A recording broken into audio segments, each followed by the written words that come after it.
जय हिंद। आज के टॉपिक में हम देखेंगे सिंधु घाटी सभ्यता, जो कि खान सर का पॉकेट जी का बुक है। उस बुक से सिंधु घाटी सभ्यता से आज का टॉपिक हम देखेंगे। इस वीडियो में सिंधु घाटी सभ्यता से जितने भी टॉपिक बन सकते हैं, जितने भी क्वेश्चन से बन सकते हैं, लाइन बाय लाइन हम इसमें समझेंगे। चाहे आपके किसी भी एग्जाम की तैयारी करो, Bihar SSC, SSC, GD, police, चाहे किसी भी एग्जाम का, इसके लिए बहुत ही बेस्ट बुक है। चलिए तो बिना देरी के टॉपिक शुरू करते हैं। ठीक है, देखते हैं यहाँ पे सिंधु घाटी सभ्यता विश्व की प्राचीनतम सभ्यताओं में से एक है। साधारणतः इसे सिंधु घाटी की सभ्यता और हड़प्पा सभ्यता के नाम से भी जाना जाता है। यह विश्व की सबसे बड़ी सभ्यता है। सिंधु सभ्यता को आदि ऐतिहासिक एवं हड़प्पा सभ्यता की कांस्य युगीन सभ्यता से के नाम से भी जाना जाता है। सार्गेन अभिलेख में सिंधु सभ्यता को मेलुआ कहा जाता था। मेलुआ नाविकों का देश होता था। मेलुआ हाजा पक्षी के लिए प्रसिद्ध होता था। ध्यान रखिएगा ये। आगे देखते हैं हम यहाँ पे कि इसका काल निर्धारण रेडियो कार्बन C14 जैसी नवीन विश्लेषण पद्धति के अनुसार सिंधु सभ्यता की सर्वनाम तिथि 2350 ईसा पूर्व से 1750 ईसा पूर्व तक माना गया है। ठीक है, नोट में देखते हैं।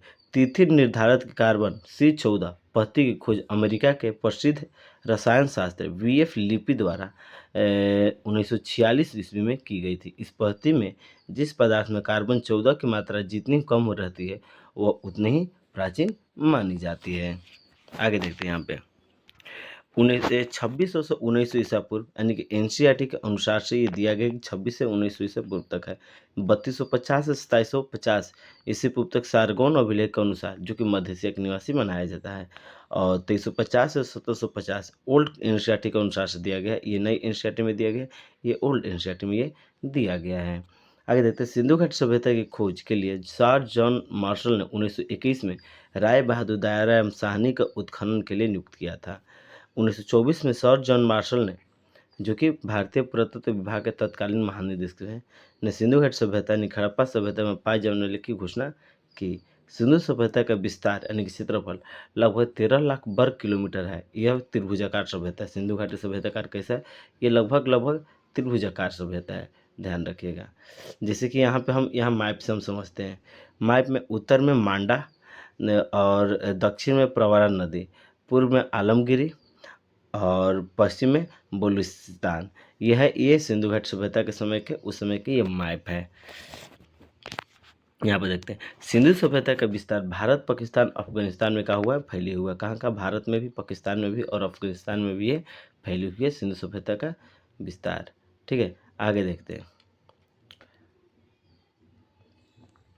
यहाँ पे नवीनतम आंकड़ों के अनुसार यह सभ्यता 400 से 500 वर्ष तक विद्यमान रही तथा 2200 ईसा पूर्व से 2000 ईसा पूर्व का मध्य यह अपने परिपक्व अवस्था में आई। इस सभ्यता से परिपक्व अवस्था में 6 बड़े नगर मिले, जो मोहनजोदड़ो, हड़प्पा, गढ़वारीवाला, धौलीवाला, राखीगढ़ और कालीबंगा है। इस सभ्यता के अब तक 350 से अधिक स्थल प्रकाश में आ चुके हैं। इसके अधिकांश स्थल गुजरात में है। ठीक है, सिंधु सभ्यता में हड़प्पा का सर्वप्रथम उत्खनन हुआ 1921 में, इसलिए इस सिंधु सभ्यता को हड़प्पा सभ्यता के नाम से भी जाना जाता है। हड़प्पा के टीलों को सर्वप्रथम जानकारी 1826 में चार्ल्स मेसन ने दी थी। ठीक है, ध्यान रखिएगा। आगे देखते हैं। यहाँ पे हड़प्पा सभ्यता से 2 टीले प्राप्त हुए, जिसमें पूर्वी टीला नगर आवासीय टीला और पश्चिमी टीला दुर्ग की टीला होता था, जो ऊंची टीले पर स्थित होता था। हड़प्पा से वास्तविक का निशान मिला। इस काल में देवताओं की मूर्तियाँ भी प्राप्त हुई, लेकिन मंदिर बनना आरंभ नहीं हुए थे। यहाँ पे 6 की 2 पंक्तियाँ में कुल 12 अन्नागार मिले, जिसका कुल क्षेत्रफल 2745 वर्ग किलोमीटर से भी अधिक है। यहाँ से स्त्री के गर्भ से निकला हुआ पौधा मिला, जिसे उर्वरता की देवी माना गया है, जो कि एक आयताकार मुहर भी ये था। ठीक है, आगे देखते हैं। यहाँ पे सिंधु घाटी सभ्यता का सबसे बड़ा स्थल मोहनजोदड़ो है। भारत में इसका सबसे बड़ा स्थल राखीगढ़ी है। मोहनजोदड़ो का शाब्दिक अर्थ होता है मृतकों का टीला। इसका उत्खननकर्ता सर्वप्रथम 1922 में राखलदास बनर्जी ने किया था। इसे सिंध का बाघ नखलिस्तान के नाम से जानते थे। यहाँ वृषभ युक्त की प्राप्ति हुई थी। स्नानागार में सर्वप्रथम गिरि पुष्पक जिप्सम का प्रयोग किया गया है। मोहनजोदड़ो, अब यहाँ पे हम मोहनजोदड़ो के बारे में देखते हैं। यहाँ पे आगे देखते हैं इसमें कि मोहनजोदड़ो की सबसे महत्वपूर्ण खोज विशाल स्नानागार है, जो एक आयताकार जलाशय है। यह 11.88 मीटर लंबा, 7.01 मीटर चौड़ा और 2.43 मीटर ये गहरा है, ध्यान रखिएगा। यह विशाल स्नानागार धर्मानुष्ठान संबंधी स्नान करने के लिए था। मार्शल ने इसे तत्कालीन विश्व का एक आश्चर्यजनक निर्माण भी कहा।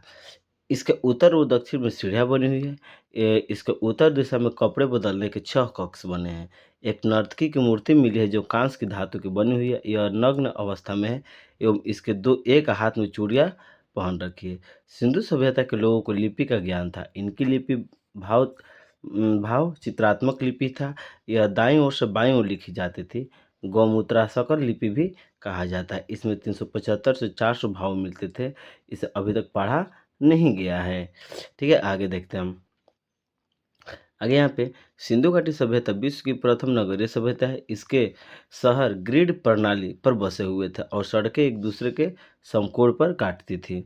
सिंधु घाटी में घरों के दरवाजे मुख्य मार्ग पर न खुलकर पिछवाड़े और की ओर खुलते थे। केवल लोथल और नगर में घरों के दरवाजे मुख्य सड़क की ओर खुलते थे। हड़प्पा और मोहनजोदड़ो एक अन्य प्रमुख नगर पक्की ईंटों से पूर्णतः बने थे, जबकि कालीबंगा और रंगपुर कच्ची ईंटों के बने थे। ईंटों का आकार 4x2x1 होता था। इतिहासकार पिगट ने हड़प्पा और मोहनजोदड़ो को सिंधु घाटी का सभ्यता जुड़वा राजधानी कहा। किसने कहा? ये इतिहासकार पिगट ने हड़प्पा और मोहनजोदड़ो को सिंधु घाटी का जुड़वा राजधानी कहा था।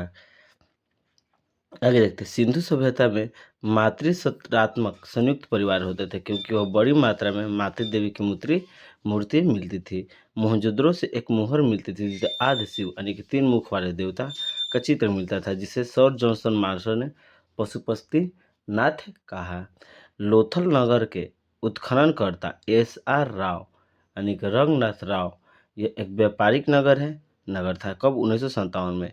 यहाँ से गोदीवाड़ा यानी कि डॉकयार्ड मिलता है, जो सिंधु घाटी सभ्यता की सबसे बड़ी कृति थी। सागर तट पर स्थित लोथल नगर पश्चिमी एशिया से व्यापार का प्रमुख बंदरगाह था। आगे देखते हैं यहाँ पे चावल की भूमि के साक्ष्य रंगपुर और रोथल से भी मिले हैं। चनहुदरों का उत्खनन 1935 में मैके ने किया था तथा इसकी सर्वप्रथम खोज 1931 में एम.जी. मजूमदार ने की थी। यह एक औद्योगिक नगरी थी। यहाँ से मन के सीप, अस्थि तथा मुद्रा बनाने का प्रमुख केंद्र था। ठीक है, आगे देखते हैं हम।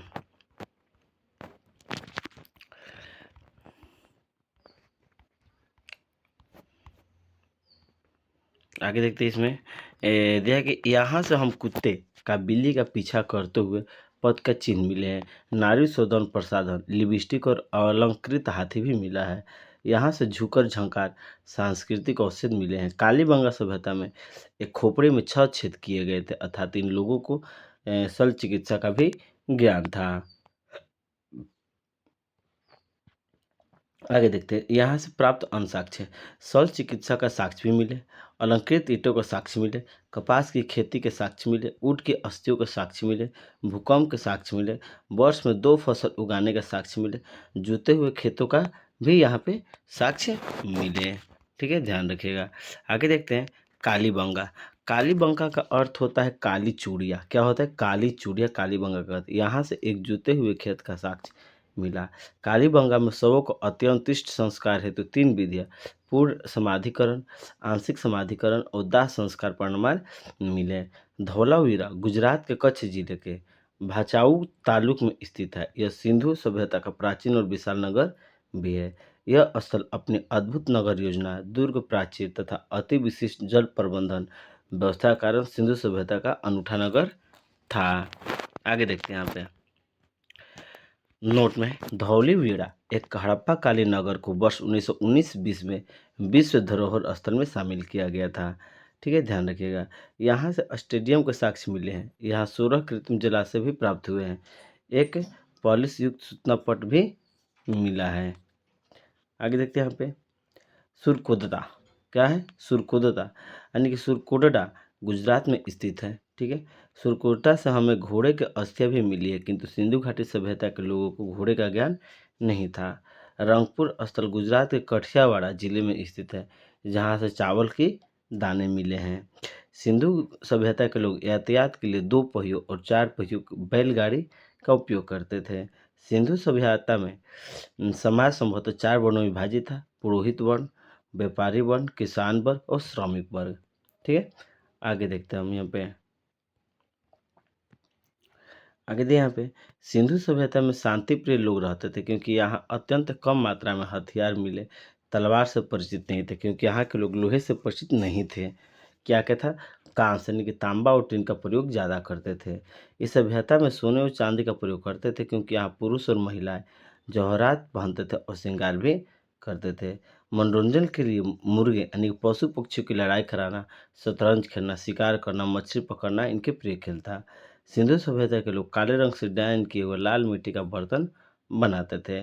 सिंधु सभ्यता के लोग वृक्ष पूजा, जल पूजा, लिंग पूजा, योनि पूजा एवं माता देवी की पूजा उपासना विश्वास रखते थे तथा इन्हें ध्यान एवं योग की भी ज्ञान था।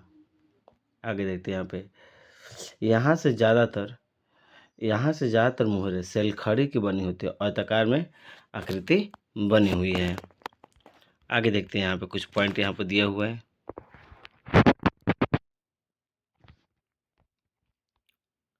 हड़प्पा। हड़प्पा अभी कहाँ स्थित है? हड़प्पा अभी पाकिस्तान के प्रांत साहिवाला जिला में स्थित है। खोज दयाराम साहनी ने 1921 में किस नदी पे? रावी नदी पे। मोहनजोदड़ो ये पाकिस्तान के लड़काना जिला में स्थित है। खोज राखलदास बनर्जी 1922 में सिंधु नदी पर ये है। लोथल गुजरात के अहमदाबाद जिला में एसा राव ने खोज किए थे। भोगवा नदी पर ये स्थित है।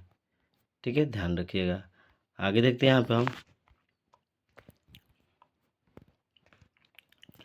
मिट्टी की मूर्तियां आग में पकाकर बनाई जाती थी, जो टेराकोटा पद्धति कहलाती थी। सिंधु सभ्यता आकृति आधारित अर्थव्यवस्था थी, क्योंकि यहाँ से गेहूं, सरसों, चना, मटर, रागी प्रमुख फसलें थे। लोथल से चावल, रंगपुर चावल की भूसी मिलती थी।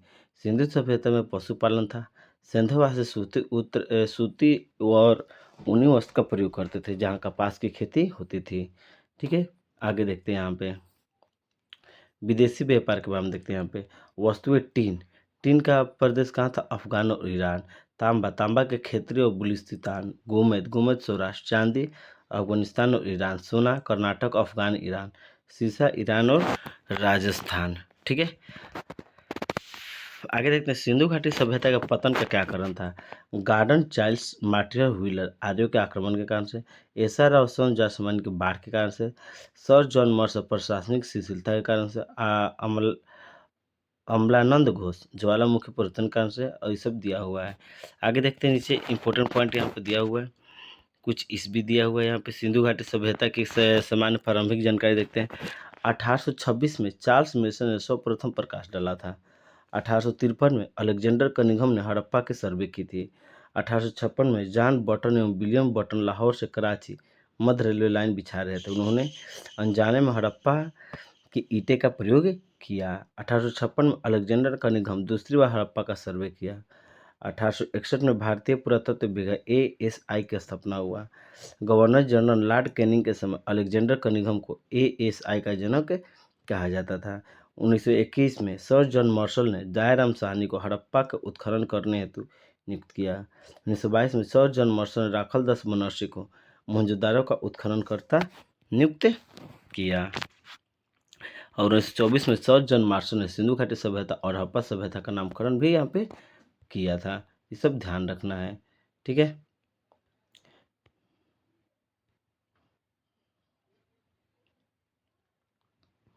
कुछ और यहाँ पे देख लेते हैं।